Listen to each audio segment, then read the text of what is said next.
Hello everyone, this is Bench85 coming at you, and we are going to be starting today a brand new Let's Play series on Minecraft. And as you can see from my main screen, we are not running vanilla Minecraft. First of all, we are running a resource pack from Spax, something to really kind of change the look of Minecraft. It gives kind of a little bit of a toony look, cartoony, but it really looks good, and I'm really enjoying playing with it just to kind of give it a different feel. And in the bottom left hand corner you'll notice that we are running 48 mods. I'll go through a lot of them as we go through the series. Most of them are utility mods.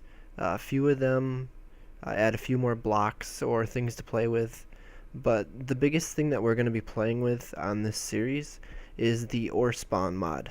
I'll be going through that as we progress through the different episodes. There's a lot involved in it, so it's going to take us some time to get through some stuff. So with that, let's start out. And this is my previous world that I've been playing with. We're going to be creating a brand new world. Let's call it Let's Play Orespawn.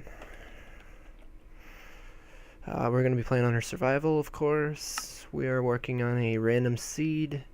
We'll generate structures. We'll do default world type. We won't allow cheats, and I think I will leave the bonus chests off. I played with them before, but we might as well go for straight up survival. So that all looks good. Let's create it. And I have no idea where I'm going to end up, and this is going to get very interesting depending on what biome we are launching into.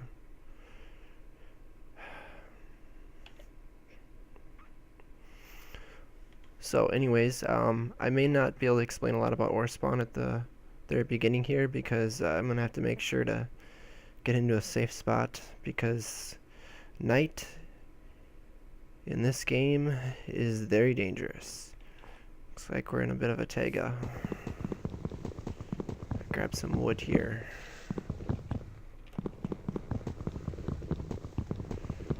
We're going to grab a little bit of wood here for tools.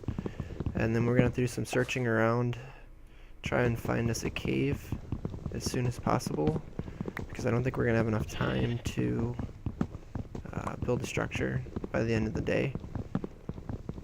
And we really need something to stay in when night comes around. Let me grab another tree here, just so we're good to go.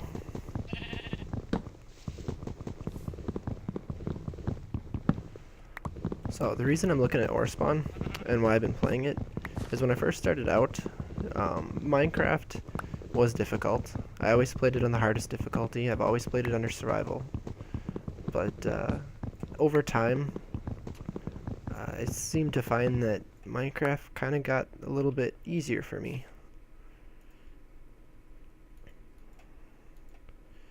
And I guess I've been looking for something to change it up a little bit. Got a little bit of something down here.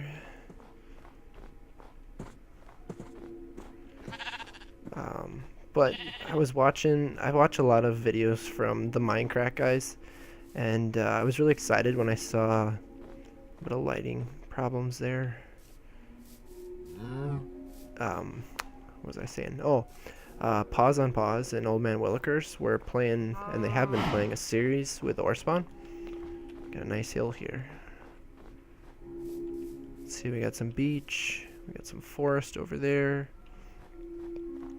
But yeah, they were playing on the Orespawn mod, and I kind of heard of it beforehand and looked into it. But after seeing them play it, I was actually really excited to start playing it because this really makes the game hard again. Got a cow here. No.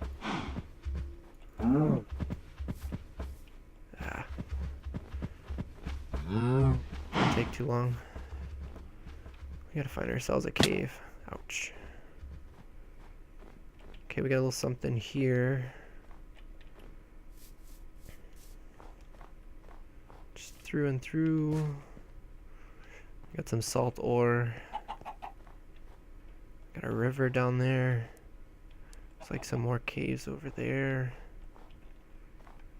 I want to make something first here.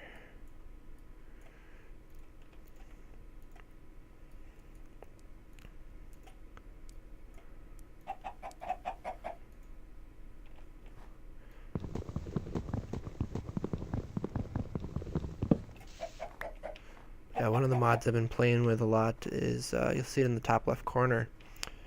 It's a Forge game info. Basically, it gives me that info at all times. It works through Forge pack. Come on, lighting. There we go. Here we go. We need coal. Glad we found that right away, because that's huge in the regular game and in Orespawn.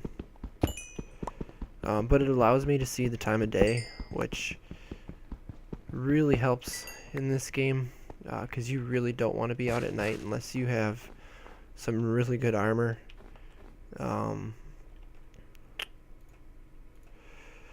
also some good weapons, because as you can see through NEI here, there's some pretty nasty stuff that shows up in this game. And you really want to be prepared for it, because if you're not, you're going to get yourself in trouble.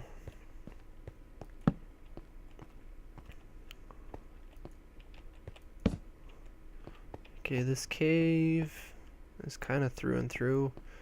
There's more back there, and we get a little bit of iron here. I think it'll be enough for us to set up shop for a little bit here.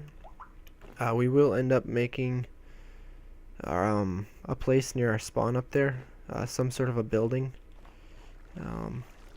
Not a whole lot. Some dirt here. I'm gonna fill up that hole in the ceiling in the back of the cave.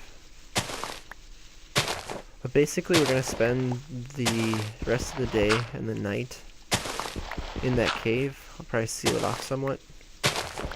Collecting resources, mostly stone, coal, whatever else we can get. And then tomorrow, once the mobs decide to despawn, we'll go out and we'll build ourselves a little bit of a shelter up there. Something a little more substantial. Okay, I don't like how open this is.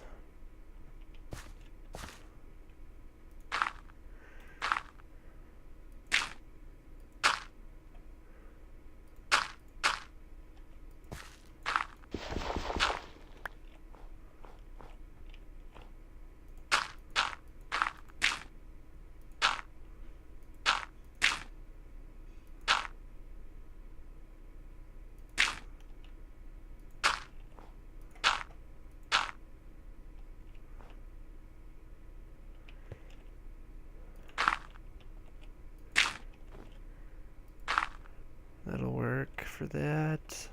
I'm running out of dirt already. Really? Spider. He's back in the cave somewhere.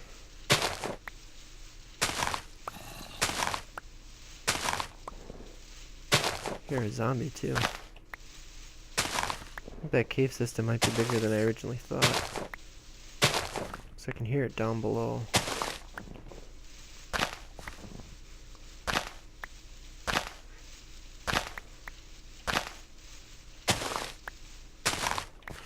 So, what do we have for goals for this series? There's a number of things we can do. I guess the first thing, as far as a progression, I definitely would like to work up to getting the Big Bertha sword, as it's called. The nice thing about progressing to that is you have to beat one each of the biggest bad guys in this mod. Let's see, actually. I'm gonna close this off to being only enough room for me to get through. Like that. There's 8 of them, of the major mods that you have, or mobs that you have to kill. They're actually all bosses. And so it's going to take some work. It's going to take some good armor, some good weapons. Ah, there's a drop off. That's where I'm probably hearing them from. Get some stone here. We need some stone tools. So, I'd like to be able to do that. After we get that, we may try and take on Mobzilla at some point, which is the biggest, well, it was the biggest and baddest mob that was in this game, but they've now introduced a new one called the King, who's supposed to be almost impossible to beat. So I don't know if we'll actually get to that point. I don't know if I really want to take him on. I'd like to be able to see him at least, but I have a feeling he would kick my butt in a hurry. So we'll see if we get to that. I'm not going to show you everything I do in this world. There'll be times in between. I mean, this whole mining for stone, I'm going to need a lot of stone most likely. So some of this work I will probably do off camera. But definitely if there's anything interesting, anything significant going on, definitely show you guys what's going on. There's another opening over here. Openings everywhere. Now, I'm not exactly sure what will spawn in these ice plains and in the snowy biomes as far as bad guys. Hopefully it's nowhere near as bad as it was in my single player. My original spawn was in the swampland, and as any of you know, witches and stuff can get kind of nasty in the swamplands in vanilla Minecraft, but in here there's some really nasty ones in there, and I got my butt kicked so many times it wasn't even funny. Like, I was to the point where I was getting sick of dying.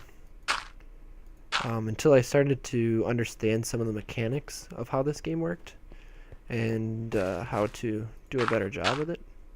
Oh, apparently I missed a block up there. There we go. I was wondering why it was so bright in here with no torches. That's better. Actually got some snow down there. So we'll check that out later down there. Looking for some resources. But my goal for the videos is for them to be maybe 15-20 minutes long a piece. Not too long, not too short. We're gonna have fun with this. You guys, the viewers, I might post some questions as far as the direction we want to take things. Another thing I'd like to do is build a pretty significant base. I don't think I'm gonna do it here in the overworld though. The cool thing about Orespawn is it actually adds in some more dimensions. The main one, well, I guess there isn't a main one. There's 5 different dimensions past what the overworld has here. So if you think of the nether and the end as different dimensions, there's 5 more built into it. Some of them are nice, some of them are just plain cruel, and that's the end of that. So I will, let's see here. Yeah, it's getting dark out. And there's a reason why I'm putting that way up there. Bad experiences. If you're not familiar with Orespawn,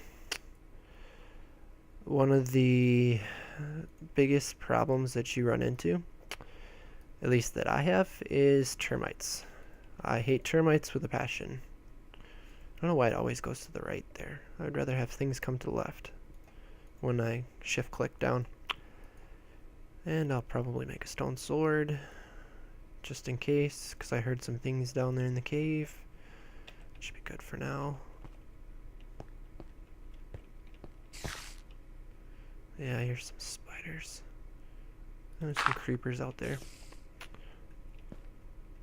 I like how dark this is up in front here. Okay, so but I'm thinking the mining dimension, which is probably my favorite one to be in. As far as having significant mobs to play around with, mess around with, but they're not too hard that you're constantly in danger. There is actually a danger dimension that's absolutely brutal. I don't recommend going there unless you have some serious firepower and some serious armor. And even then, you'll probably get your butt kicked. So we'll probably play around with that. So I've got a bunch more of this mining to go. I'm going to work just in this part of the cave. We'll go down in another day, so I'm just going to get a bunch of stone for our shelter. There's a zombie somewhere down in there, or maybe he's up above. But I'll get a bunch of stone here. I'll get all the materials and resources ready, and I think I'll meet you guys back in the morning, and we'll take those resources up on top of the hill near our spawn point, and we'll build ourselves a shelter up there and get started up there. So I'll see you guys next time.